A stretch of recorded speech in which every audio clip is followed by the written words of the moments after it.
Today, you will learn how to edit scanned PDF document in PC for free and easy.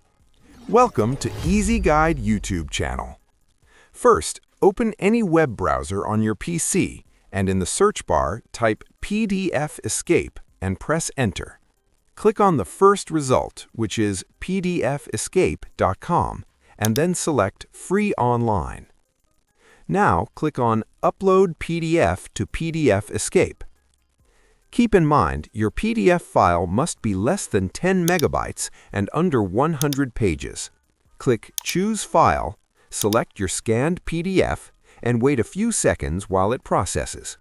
Once your file opens, you'll see multiple editing tools on the left side.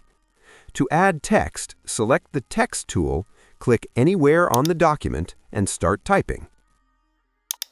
You can adjust the font size, change the font style, and apply bold or italic formatting.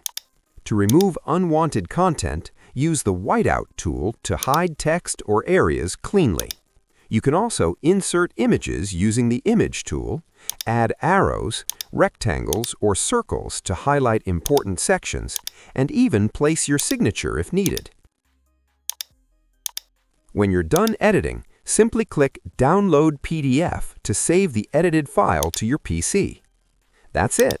Thanks for watching, and don't forget to like and subscribe for more helpful PDF-related tips.